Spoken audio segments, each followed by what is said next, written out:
This is Arab Talk on KPOO 89.5 FM in San Francisco.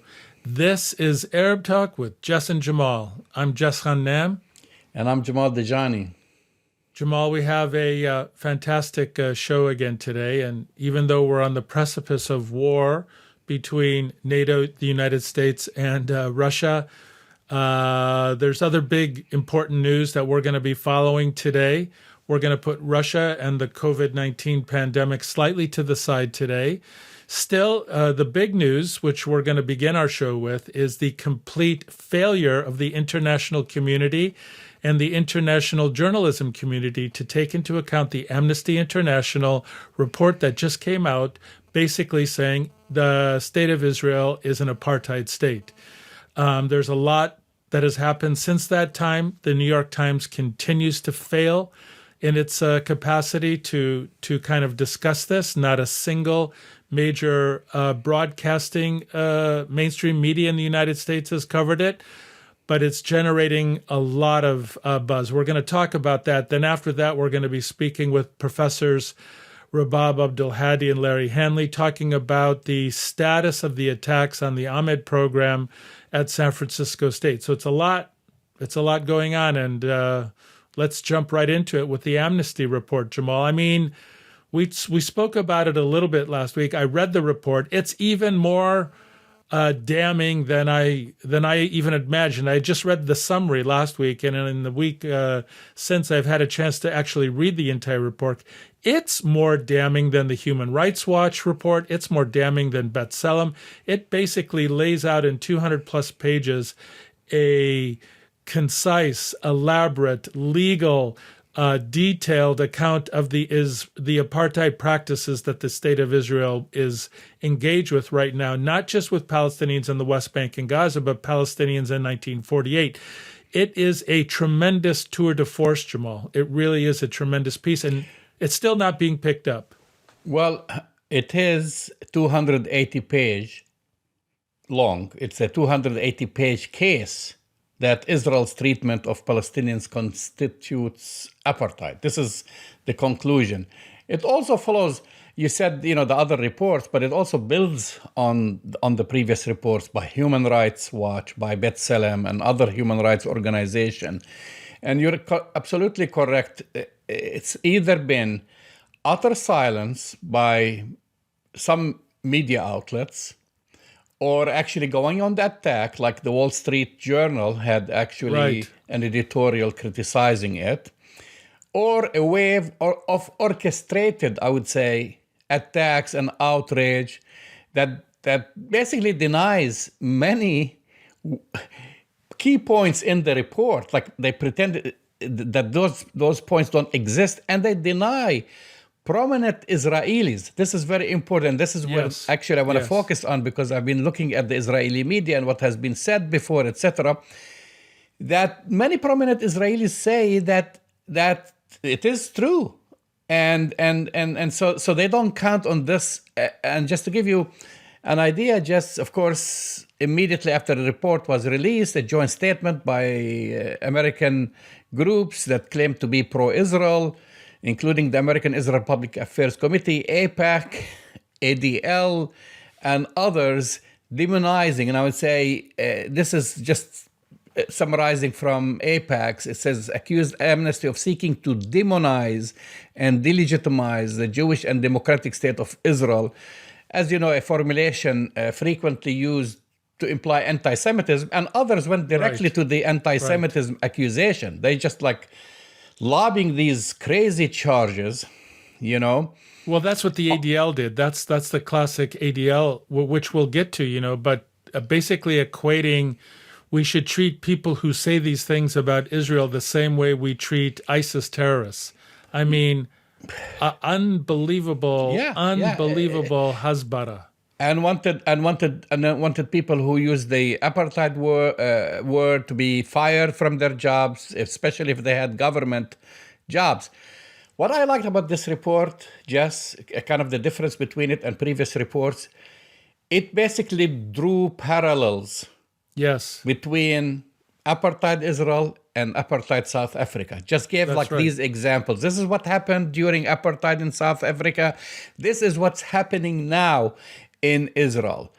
And if you look at the report itself, the final conclusion, it says Israel basically commits crimes against humanity under international laws, including the 1973 Apartheid Convention and the 1998 Rome Statute of the International Criminal Court, which defines apartheid as systematic racial domination. They're not pulling straws out of their hat or whatever. No. I mean, it's very methodical. It's very well researched, years of research, and also drawing on parallels with South Africa and the report itself. It was a very compelling report, Jamal. But here is the sad state of affairs, which you are not a stranger to in this country. I mean, here it is. Now, since Biden took office, what did we have in this country? Bipartisan? Nope. Bipartisan politics, right? On everything. So now comes this report. All of a sudden we have bipartisan We have a love fest between we've talked about this, Jamal. This is a love fest between Republicans and Democrats. It's the only Democrats area. The Democrats and Republicans don't see eye to eye when it comes to COVID, when it comes to the American health, the U.S. economy, unemployment, you name it. All of a sudden now they're piling these accusations together, kind of like they're competing against each other. Who's going to condemn amnesty more? I mean, look at them. I mean, Republican Senator Tom Cotton of Arkansas, I'm just quoting from him, denouncing the human rights group for attacking a free democracy where Jews, Christians, and Muslims live in peace. What I don't want to say the word. I mean, WTF. Does he know what goes on the ground when he makes such a statement? When we have just a few months ago, people marching in Jerusalem and saying death to Arabs, when they're desecrating, the Al-Aqsa Mosque, when they're attacking Christian priests going to the sepulchre and said, everybody lives in harmonious peace and love. And I mean, things like this. So, and by the way, of course, the Wall Street Journal mentioned that, and they call, and this is in their own editorial, they call the report libel against Israel and claim that Amnesty is in the company, that's going back to your point, of Hamas, Hezbollah, and Iran, because the human rights group all but says that the Jewish state shouldn't exist. They make up stuff as they go along. Well, that's kind of the point, Jamal, is that, the so-called mainstream media of objective reporters, and again, the paper of record, the New York Times, failed to report on this at all. The Washington Post had a few paragraphs. You saw nothing in broadcast media in terms of either mainstream television, streaming video, radio, nothing about this. And even along the lines of some so-called progressive media outlets like MSNBC gave this really short shrift. There's been a complicity of silence, Jamal. And there's more oxygen given to what Whoopi Goldberg said than what is happening to this report from Amnesty International, which, as you said, they spent 3 years researching this, Jamal. This is not just free associating, over... More like 5 years, actually. Yeah. They researched this, and they're not going to publish anything without carefully dotting the I's and crossing the T's. It is a tour de force of a kind of magnitude and precision and methodicalness that you will not find anywhere else, and complete silence. And I just want to say that the apologists for the apartheid state have brought together, as you said, Republicans and Democrats. It's brought together the ADL with, AIPAC. I mean, the ADL statement from its director was just jaw-dropping in terms of saying, basically, we need to prosecute terrorists. Anyone who criticizes Israel along the lines of claiming it to be an apartheid state should be prosecuted like we prosecute ISIS. It's just like there. But what this tells me, Jamal, is that this really, really struck a nerve with the Israeli establishment. This Amnesty International report struck a nerve. They realize that they're losing. They realize that the world opinion about the apartheid state is turning. I mean, each year of this marathon race, Jamal, they're losing the race. They're losing the marathon. And what they're trying to do is put out these little, little fires when the entire country is on fire. I mean, the entire world sees this as a problem, Jamal. But I'm afraid that the so-called American mainstream media has failed again. It's just appalling to see the coverage on this, Jamal. Well, I mean, the irony of it all, I go back to the politicians in this country who are acting more Israeli than Israelis themselves. And I have the points to back it up, Jess.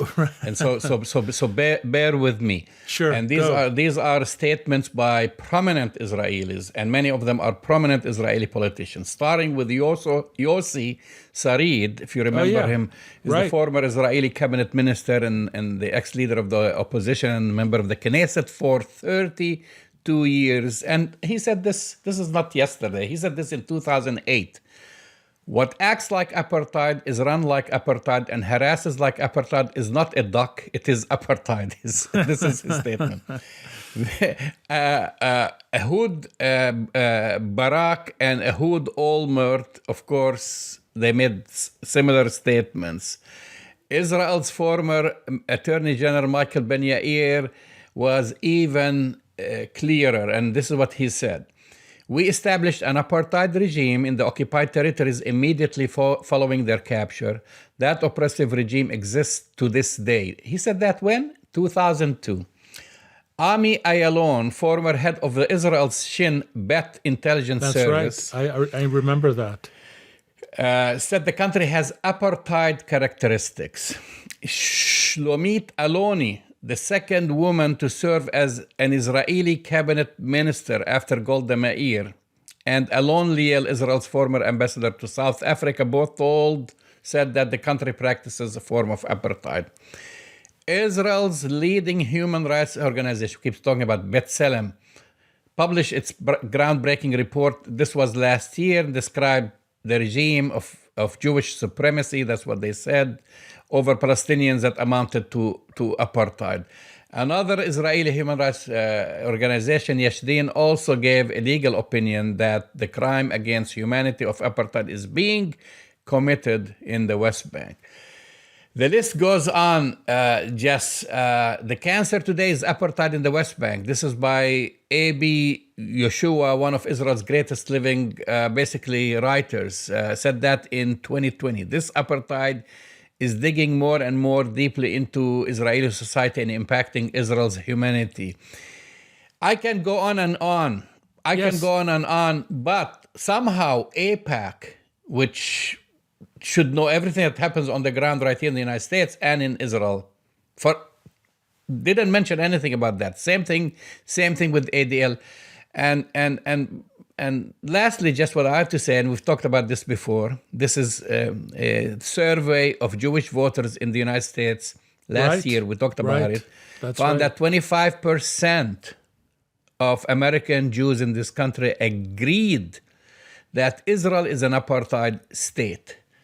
Well, Jamal, I think that they're losing the war and the battle. The Hasbaristas, can put out all the statements they want. But I think, and I said this before, the strength of the Wall Street Journal response, the strength of the ADL, the strength of the AIPAC response, the coming together, the love fest between Republicans and Democrats speaks to the anxiety and fear, and I will say loathing, that the apartheid state of Israel feels now with the international human rights community basically condemning it.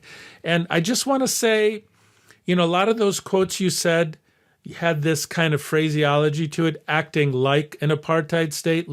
Let's be really clear what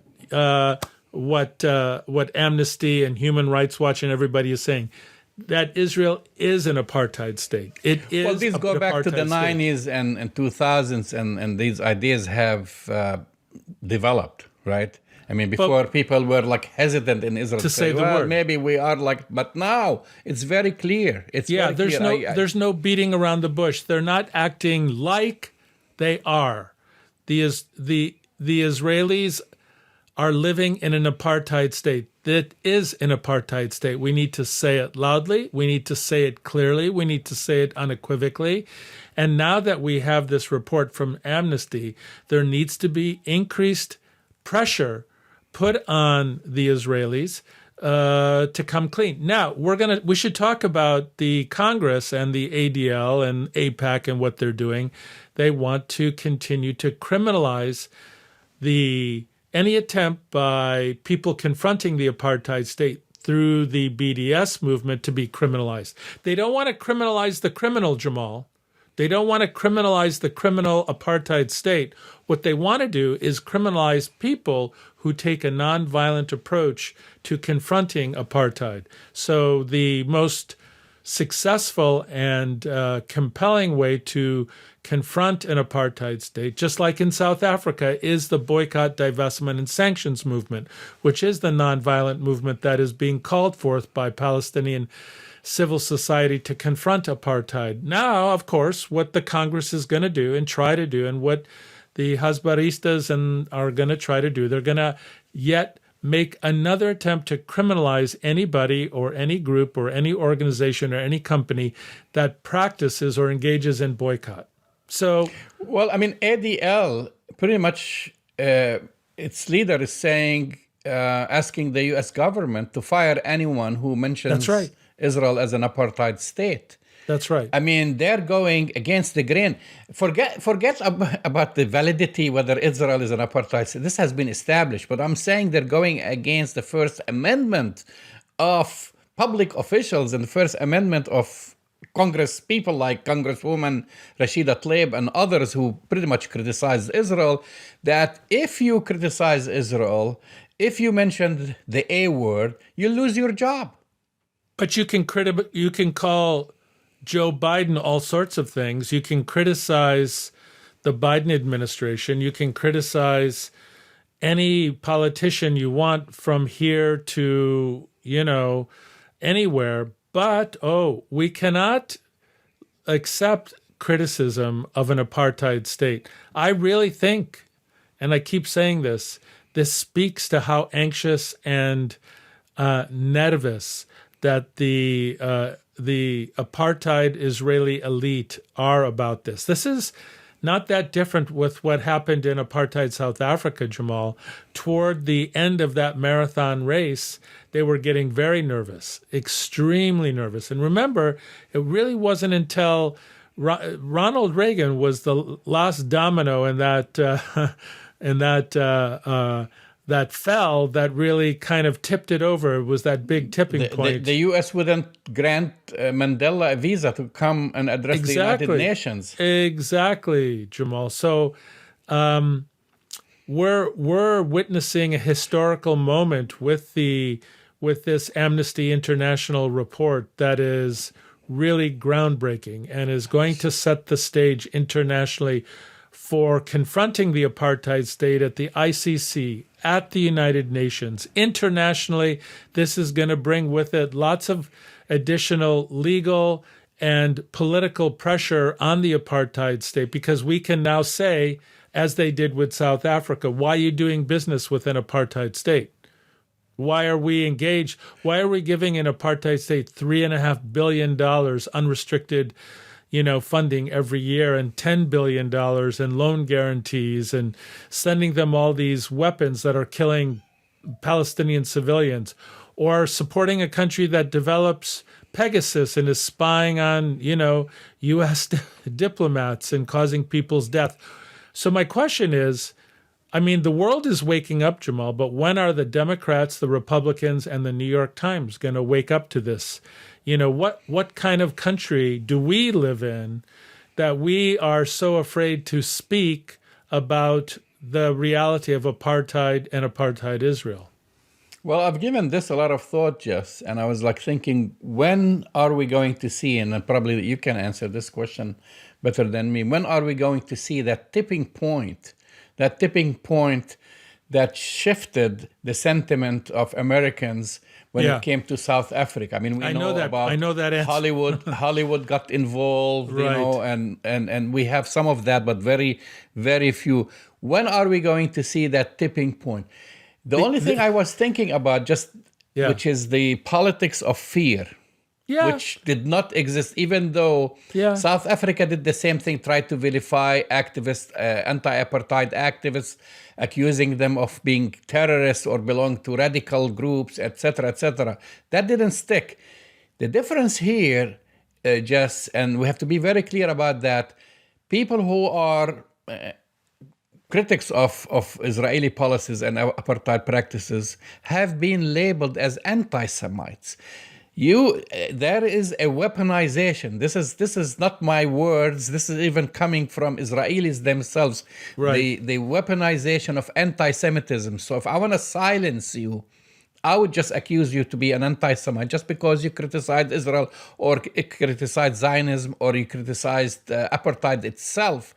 That weapon did not exist to counter the Africana regime when it came to South Africa. No, that's a very good point. But if you're asking where the tipping point is, I think it's there were multiple tipping points in apartheid South Africa, Jamal, but one of them was when the wealthy Afrikaners started to realize that they were being hurt economically.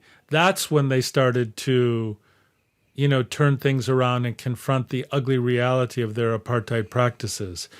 Once the full impact of global boycott and divestment on the apartheid regime starts to hurt the elite, the wealthy elite of the apartheid regime in Israel, that's when they're going to begin to take a tougher look at this. And, because I think the politics are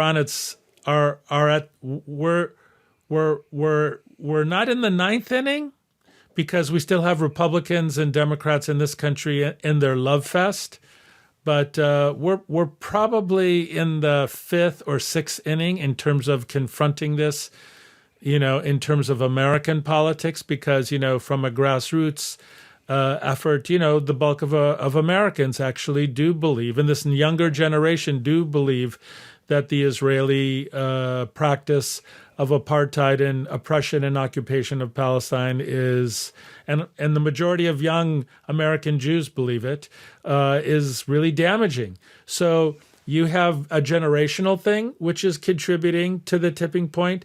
And I also think the biggest one is going to be this economics. Whether or not the economy of an apartheid state takes a hit from these reports, that's going to facilitate this tipping point.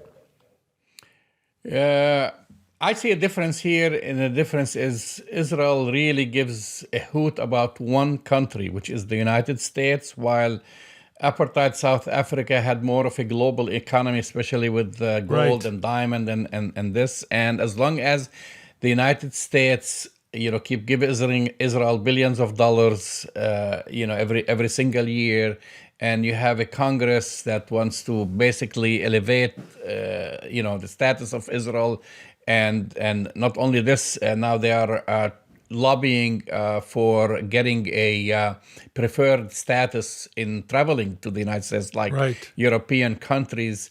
Oh, and by the way, we forgot to mention that Biden tweeted he had a conversation with Israel's prime minister, and they've talked about Iran, and they've talked about global issues in the Middle East, but not a single word about the report or apartheid. Well, because, by the way, Jamal, the United States did relax some of the economic pressures on Iran as part of the negotiation with the Iran nuclear deal. So there is movement in the Iran nuclear deal. So I think, if you want to take a global perspective on this, there's a lot of changes under the Biden administration that are making them very nervous, as they should be. And I think you're right. They're really looking to the United States as their main cash cow in all of this. But, you know, their economy is also pretty global. I mean, we found and we saw how the economy for the apartheid state really had difficulties during the COVID-19 pandemic. It just did, because travel stopped and there was, you know, all the tourist dollars were really cut pretty dramatically. So, you know, I'm cautious, as you know, the saying, Jamal, cautiously optimistic. This is that marathon race. We're going to get to that tipping point. And this report from Amnesty International is among the most important things that has happened in this marathon towards justice and accountability for the occupation of Palestine. You're listening to Arab Talk on KPOO San Francisco 89.5 FM. And now just to our next segment, a topic we've discussed, I don't know how many times, I've lost count on this show, the relentless attacks on AMED program at San Francisco State University, and the collusion of the SFSU's administration to allow these attacks to continue. We're going to post actually this is a special for this show, a cartoon by the talented Brazilian cartoonist Carlos Latouf. He made a cartoon out of SFSU's behavior, which he compared it to Israel's behavior or Israel's treatment of Palestinians when it comes to AMED. So, as you know, we've had our two guests on the show, Dr. Rabab Abdulhadi, director of AMED, and Dr. Larry Hanely, who's professor of English and member of the executive board of San Francisco State University's California Faculty Association. And he was also, he's a former SFSU's Academic Faculty Senate. Right. So apparently last week there was a hearing to discuss Dr. Abdulhadi's grievance. Let's listen and watch this interview. Since its inception in 2007, the Arab and Muslim Ethnicities and Diaspora Studies AMED program remains anemic and under-resourced while enduring ongoing attacks against its director, Dr. Rabab Abdulhadi, and her students at San Francisco State University, several of whom have experienced death threats. Instead of supporting AMED, SFSU's administration has remained silent or sided with supporters of apartheid Israel and Silicon Valley giant corporations seeking to suppress academic freedom. To add salt to injury, last November, San Francisco State University's President Lynn Mahoney disregarded the legitimate reprimand of a faculty panel that recommended redress to Dr. Rabab Abdulhadi and her colleague, Professor Tomomi Kinukawa, for the university's failure regarding violations of academic freedom. Joining us to discuss this and more, Dr. Rabab Abdulhadi, director of AMED, and Dr. Larry Hanely, professor of English, member of Executive Board of San Francisco State University, California Faculty Association, and former San Francisco State University Academic Faculty Senate. Welcome both to Arab Talk. Thank you for having us, Jamal. Thank you, Jamal. Let me start with you, Professor Hanley. You represented Dr. Abdulhadi last week at her statutory grievance hearing against SFSU's administration. Please summarize to us your key arguments laying out the case for Dr. Abdulhadi's grievance. Jamal, the basis of the grievance was breach of contract. That is when Professor Abdulhadi was recruited to San Francisco State University from the University of Michigan. She was recruited to start a program in Arab and Islamic studies, and she signed a memorandum of understanding with the Dean of the College of Ethnic Studies and with the university. And amongst the items enumerated in this MOU were 2 tenure track lines in AMED, what would become AMED. The university has failed to supply these lines for almost 15 years. Despite constant, requests, despite constant asks etc., over the course of those 15 years from both Professor Abdulhadi, AMED students, and other folks. The university has repeatedly, through 2 presidents and 2 provosts, both promised these tenure track lines and at the same time deferred and fogged them over. And in the hearing, I think the term that I used that maybe best describes this is gaslighting. That for almost a decade, the university has been gaslighting students and faculty, Professor Abdulhadi and others in AMED, about the tenure track lines. Our argument simply was that the university has a duty to fulfill the terms of its contract, the terms that brought Professor Abdulhadi to campus, and that in the absence of fulfilling those terms, Professor Abdulhadi has been placed in an untenable structural position within the university, dominated by and defined by conflict.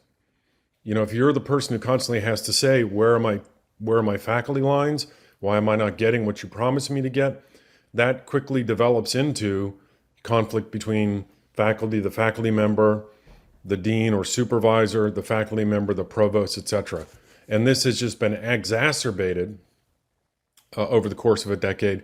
And in addition, the second part of our argument was that external attacks on Professor Abdulhadi, for instance, the AMHA letters requesting travel audits or claiming misuse of state funds, etc., all of which were rebutted, increased or played some role in the university administration's reluctance to fulfill its obligations and really encouraged the university to withdraw its support from the AMED program and from Professor Abdulhadi. So, in a nutshell, those were our arguments at the statutory grievance hearing.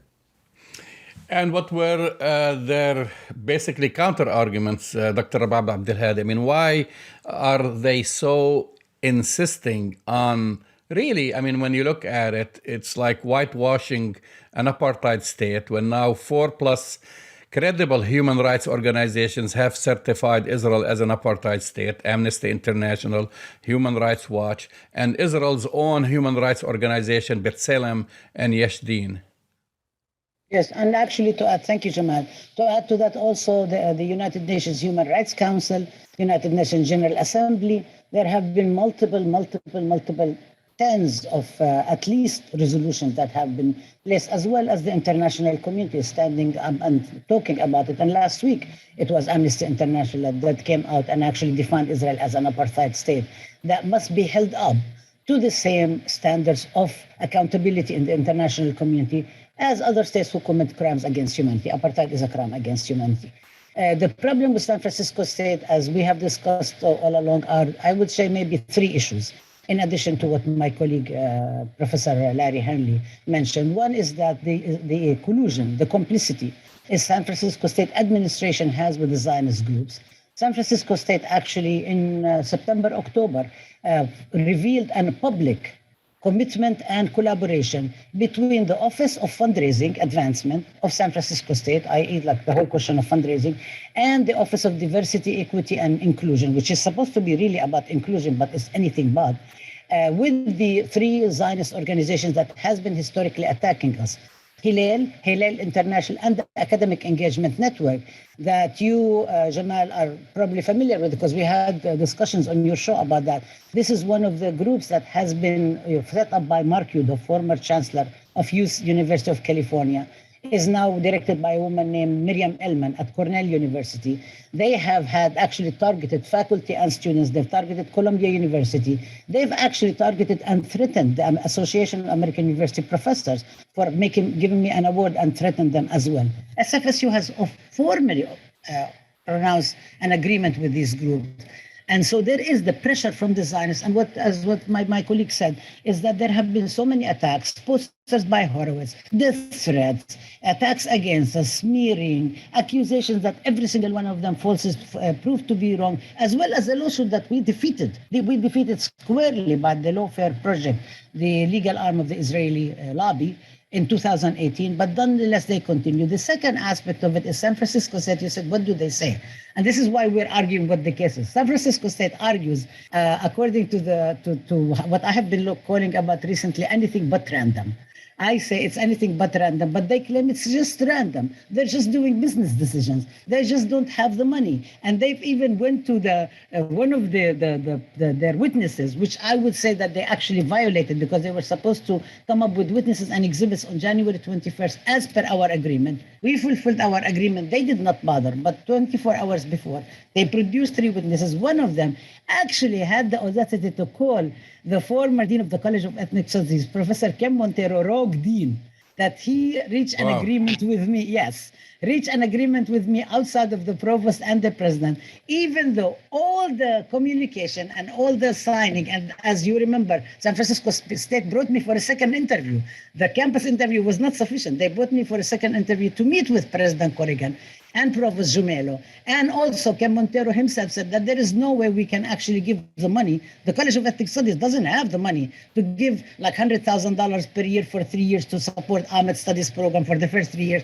The College of Ethnic Studies cannot authorize faculty lines unless the university provost and the president. And also, if you remember, before the cancellation of the faculty lines in 2009, before President Corrigan was pressured by the Zionist groups, because the Palestinian students brought Omar Barghouti, co-founder of BDS movement, to speak at the mural anniversary, the Palestinian mural anniversary in November in 2009. The Zionists pressured him, so he went and canceled the searches. The searches were already approved and vetted throughout various levels of the university, HR, the college, the provost, the university was part of the budget that was approved on July 1st, 2009, which means it was also the whole thing that San Francisco State says that we don't have any money and we had a budget crisis. Actually, they had already taken care of the budget crisis by the time they approved the budget for the faculty search. Now, every single search has been reinstated except for ours. And you know, we have been, as a community, as students, as faculty, going again and again and demanding that we would have the faculty lines, because you cannot have a program. You cannot have a program with one person, without budget, without administrative support, without faculty. You know that I've also recruited community skilled scholars and lecturers, such as yourselves and others, to come and teach. Students have been really engaged to meet with people who are such luminaries in the community. San Francisco State also canceled the courses, like our story for the last at least 3 years, that our courses continue to be canceled, continue to be changed. My courses continue to be changed and so on.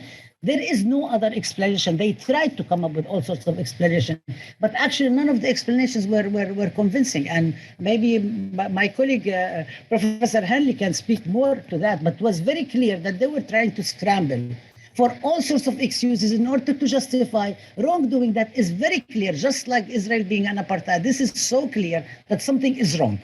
And you cannot cover it, you cannot sugarcoat it, but they were trying to do so.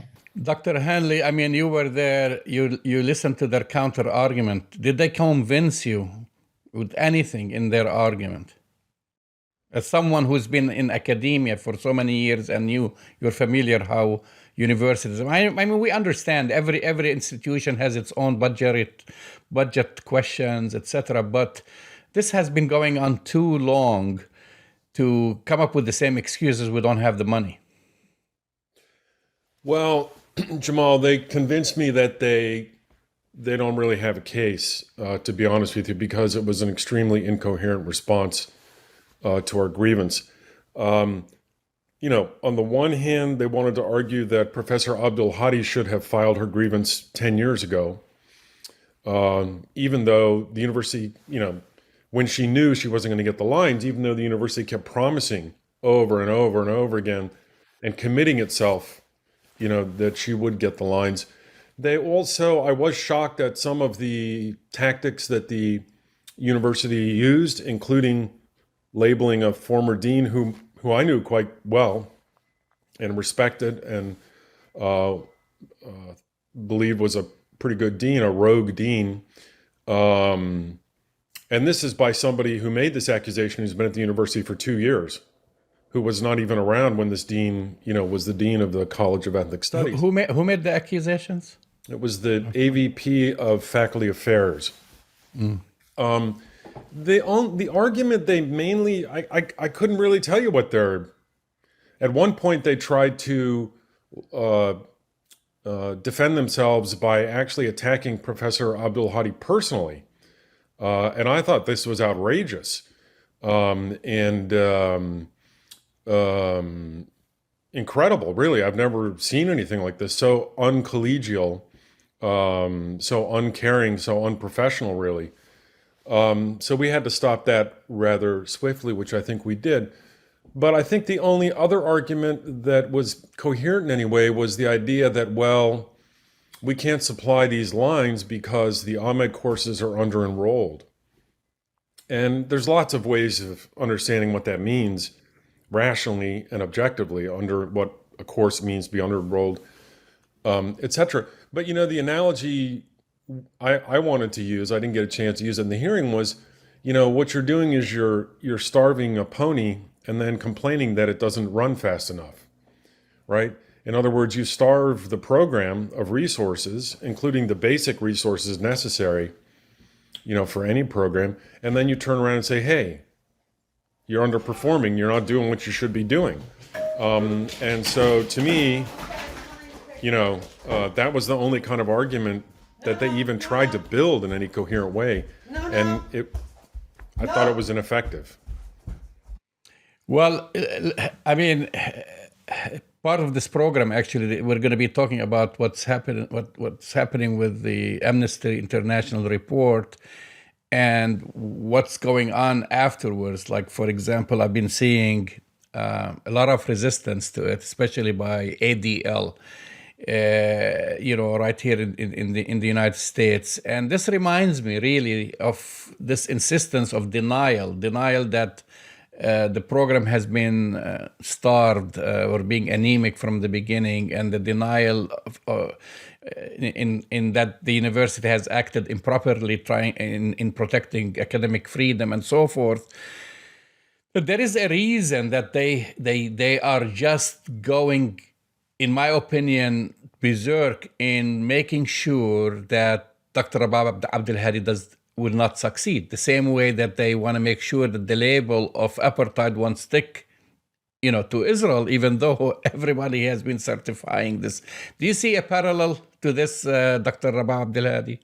Yes, I do, definitely. I mean, the whole question, even of the argument that the under-enrollment of classes, actually, that's not 100% true and accurate, because it's very interesting, because they took some of my classes and they put some of the classes that were before we had the minor and so on. They didn't put all AMED classes. They didn't show how they've canceled classes, how they switch classes at the last minute, how I have been smeared again and again, how they refused accommodation when we had death threats, for example. Like, if you remember 2019, I received the death threat letter, actually just as President Mahoney became her presidency at San Francisco State. And I had been asking for accommodation online, both for my disability and also for safety. I was refused, so I ended up teaching my classes on Zoom in order to protect my students and myself. And I was reprimanded by the university for that. So that is, and then students are also very afraid. None of them will come to AMED office. None of them will even go. There were problems with the Muslim Women's Student Association with a naked man standing on their prayer rug. Students are feeling very embattled. Arab, Muslim, and Palestinian students are feeling very embattled, are feeling very targeted. I am definitely don't feel safe at all on campus, even though we continue braving, and every semester I continue submitting a list of courses. I recruit the excellent community experts who can teach and so on, and they're always find, inevitably, they find one reason or another to cancel courses. Sometimes at the last minute, sometimes they get rid of the community lecturer and they assign me, despite my own preference, even though faculty are asked, what would you like to teach? And so we say what we would like to teach. With me, it's not taken for granted. The minute I say, this is what I'd like to teach, it means this is what I will be teaching. It is never a sure thing. At the end of the fall, before the semester begins, classes get switched, classes get canceled. Everything goes, and I'm forced to teach courses that I actually think is not really the right time to teach them. There are certain times we have something called roadmap. that we presented to the Faculty Senate when we submitted the AMED Studies program that said we will offer this course this semester, we will offer this course this semester. There hasn't one single semester where I did not have 3 courses. Each semester I have to have 3 courses that are different from the semester before, because if I don't teach the courses, there is no AMED program. Students can actually take the course. If I try to recruit faculty lecturers in the faculty lines we had, which were part of the budget and so on, the people are let go, and at the end of this, before the term begins, they change them. So constantly, last summer I asked to teach 2 courses. They said, oh, that's not enrollment. I said, but the last 3 years in a row that I taught summer school, enrollment has been really perfect. No reason. They just canceled them. Last fall, they canceled the course on civil liberties of Arabs and Muslims post 9/11, 2001, which was the 20th anniversary of 9/11, which was something that students would want to learn about. No reason. At the last minute, the 2 courses were canceled.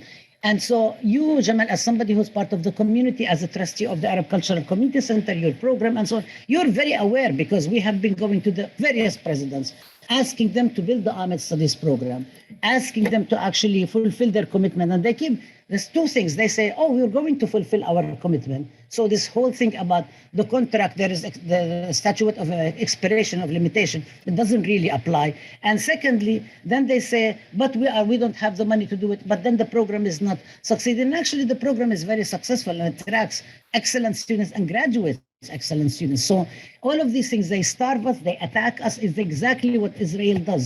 So denies Palestinians, Sheikh Jarrah, for example, permits to build. And then when Palestinians go build their permits in order to be able to live with their families, they go and destroy the houses. They say, well, you didn't have the permit. But I stood in line to ask for a permit, but you didn't give me a permit. So it's a vicious catch-22 circle, and moving the goalpost, as one of my colleagues keeps saying, they keep moving the goalpost. And they're trying to apply something called death by 10,000 cuts against us. Well, Dr. Hanely, I mean, you've been on the Senate, right, as part of the Academic Faculty Senate. I mean, how common is it to see the president of the university go against her own faculty or his own faculty during the years, as what happened with the current president, President Mahoney, to just like say, well, listen to all the arguments that supported Dr. Rabab Abdulhadi, and then say, well, no, I'm not going to accept that. Jamal, I was Senate chair for 2 terms, and I was on the I've been on the Academic Senate, maybe a total of 8 years or whatnot. I was surprised by that. I think what that reflects is, to be honest with you, and I think we saw this in the statutory hearing, is a kind of contempt that the administration has for shared governance, for academic freedom, and I would say for faculty power or authority. And what we've seen at San Francisco State over the past 3 or 4 years at least, maybe more, is an administration that does not act in good faith in its treatment of faculty and programs, etc. So on the one hand, I was kind of surprised by the overturning of the faculty panel decision. On the other hand, I really wasn't that surprised. And I think part of what we saw in this hearing was a very lackadaisical approach to the hearing on the part of SF State management. Professor Abdulhadi already referred to the deadlines that we met and that the university just seemed to ignore in terms of filing evidence, etc. And I think part of that lackadaisical quality is that maybe the people involved believe that who cares what happens in the statutory grievance hearing, the president will overturn it, right? So why put any work into the hearing, et cetera, et cetera. So it's a very cynical, I think a very cynical attitude towards the university and faculty.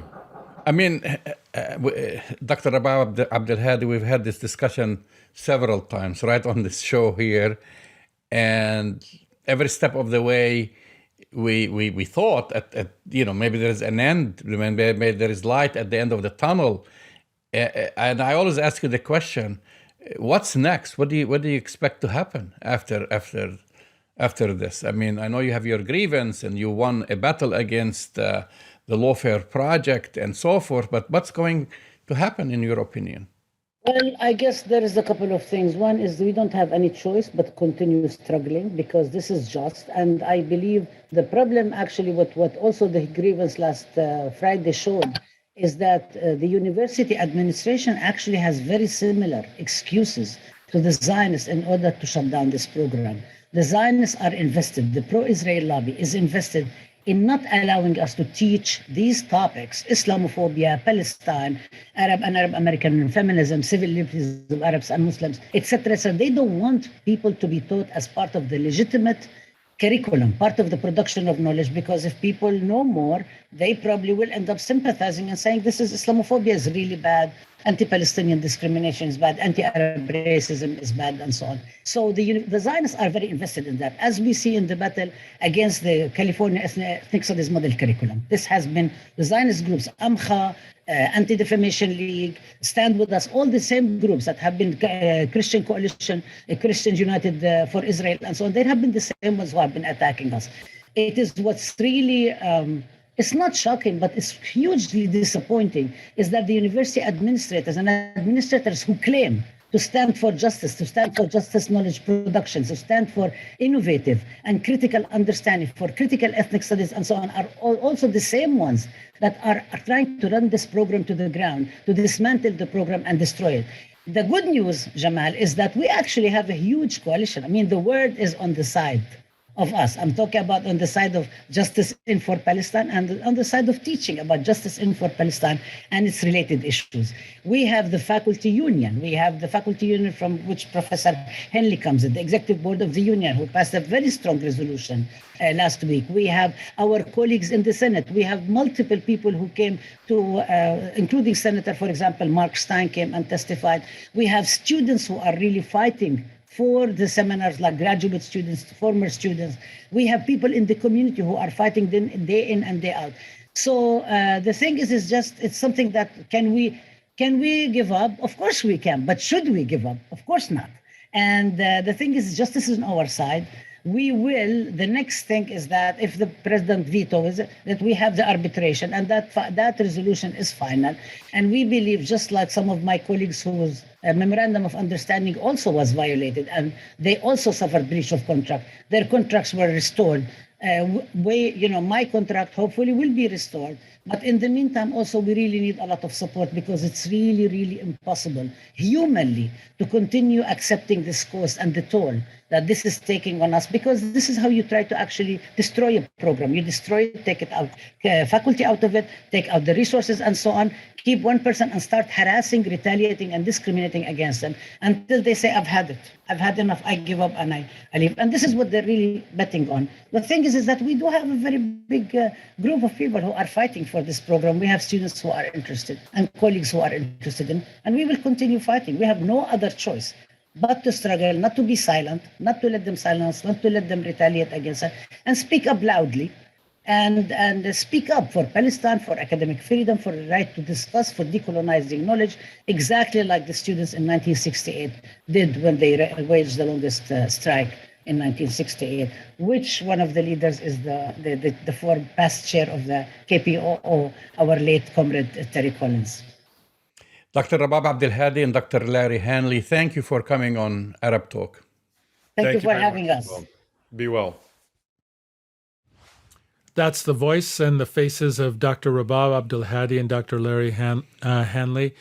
Jamal, we've been covering this story for years and years and years, but the depths of depravity that San Francisco State's leadership, the president, whom you've met, and donors, and their attacks on Professor Abdulhadi, their attacks on Muslim students and Palestinian students, their attacks on the AMED program.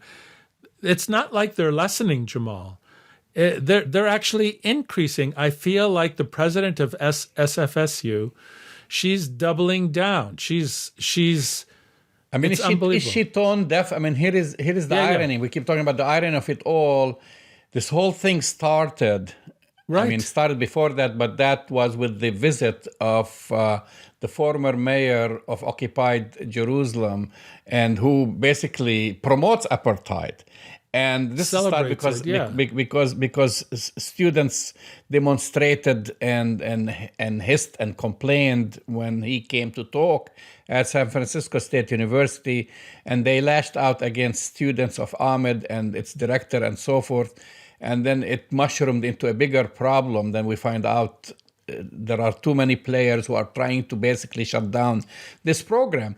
So fast forward to just this past week, or the week, or a month before, or a few months before, when more and more international human rights organizations are saying Israel is an apartheid state. Hello. So my question is, why is this administration protecting an apartheid state? We know the answer, Jamal. We have deep pockets of support for San Francisco State who are apartheid apologists, who are influencing and putting pressure on the president of San Francisco State to double down to try to close AMED, and basically an attempt to ruin the career of Professor Abdulhadi, trying to smear her, creating these attacks that are vicious. And I think the way you put it is spot on.